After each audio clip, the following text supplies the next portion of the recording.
C'est ultra intéressant ce qu'il dit là, écoute.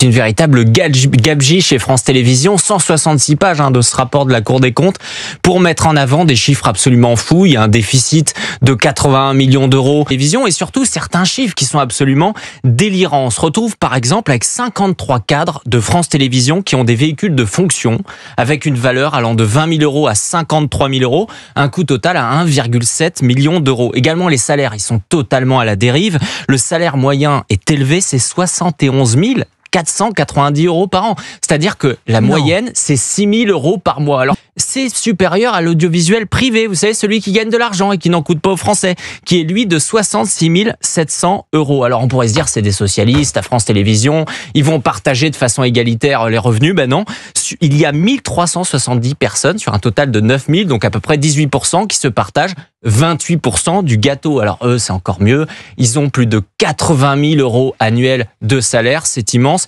Et évidemment, on a les 31 privilégiés. C'est pointé par la Cour des comptes. 31 cadres qui touchent plus de 200 000 euros bruts par an, dont 5, évidemment, avec Delphine Arnaud, sa présidence.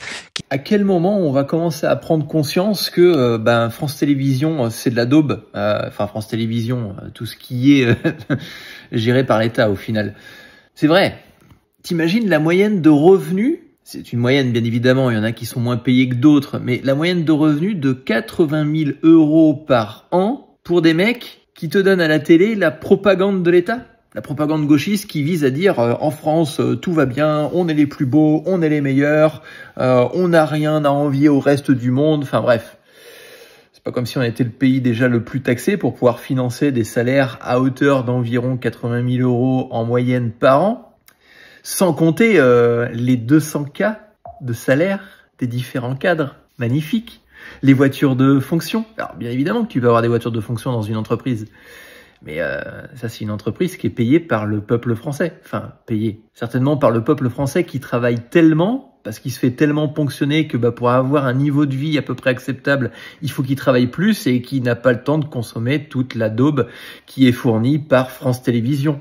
Les différents reportages qui crachent sur les entreprises, les différents reportages qui mettent en avant certains pays du monde qui effectivement devraient ne rien avoir à envier à la France. Je sais pas si tu te rends compte en fait du pognon qui est gaspillé et en plus cette institution est en déficit, elle perd de l'argent. Ça veut dire qu'elle te donne du contenu pourri et elle n'est pas capable de pouvoir faire des économies dans son propre environnement, dans sa propre institution. Il faut arrêter avec cet audiovisuel public, il faut le rendre privé. Parce que à partir du moment que tu es dans le privé, tu es obligé d'avoir et de respecter des comptes qui soient stables, potables, profitables. Parce qu'à partir du moment que tu crées une institution avec l'argent des autres, t'en as rien à taper. Les petites personnes à 300 000 euros par mois, elles en ont rien à taper, que ça soit bien ou pas ce qu'elles proposent. Elles ont un petit dirigeant, un pantin, juste au-dessus d'elles, et elles sont les pantins du pantin. Et il lui dit non, faut que tu te dises ça parce que la France c'est comme ça, et donc tu dis pas autre chose.